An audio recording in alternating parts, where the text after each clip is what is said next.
Money Monday now, and we brought in a guest who's going to show us how to make some extra cash from the clutter in your house. This is stuff you already plan to get rid of, so might as well make some money on it. That's right. It's actually got a name. It's called retail arbitrage. And there are some important tips to learn about the process before you get started. Here to share those with us is money-saving strategist Bethany Hollars. Bethany, thanks for being with us. Okay, so tell me what retail arbitrage is. So retail arbitrage, aka reselling or flipping, it's a side hustle that basically the concept is very simple.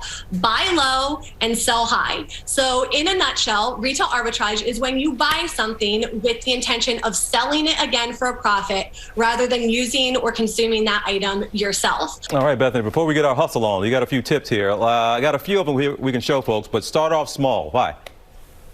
Sure. So the first thing would be, I would always encourage you to start off small. This is something that you could really get deep into the weeds very quickly. You might have a ton of stuff that you're looking to unload, but start small. It's a process. It's a learning experience. Maybe with your spring cleaning, you're going through your closet and you find maybe an old purse. You haven't used it in a season or two. Start with something small like that. Decide where it is that you want to sell this item. You've got to evaluate demand if anyone even wants your item. So your first step, start with something small, choose what platform you're going to sell that on. And Bethany, you say you have to ask yourself before you get started, is this worth the hassle? And you do that by calculating your fees first, correct?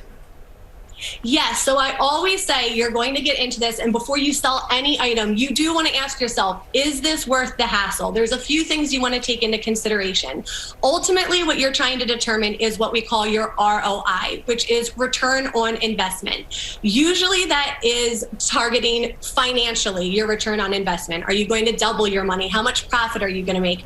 But when it comes to retail arbitrage, I always tell people, consider the other returns on investment of your time and your energy as well. Retail arbitrage, reselling, it's something that can become very time consuming and very labor intensive. So you want to look at the entire picture.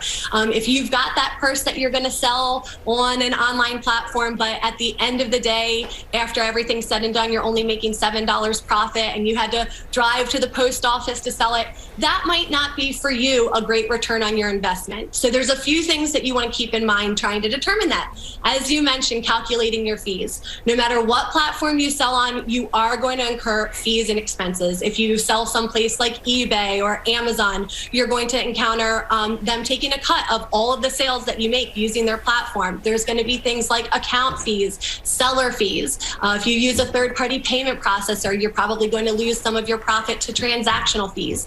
And even if you're selling locally through something like Facebook Marketplace, just your time of driving back and forth to meets, the gas that's in your car, the mileage you're putting on your car. These are all expenses and fees that you need to take into consideration of whether or not the end result is going to be worth the hassle. Bethany, that is exhausting for $7. My $7 profit after all that? Nobody wants that. All right, Bethany, thank you so much, giving folks something to think about. Yes, everybody needs a side hustle these days. Bethany Hollars, thank you so much for being here.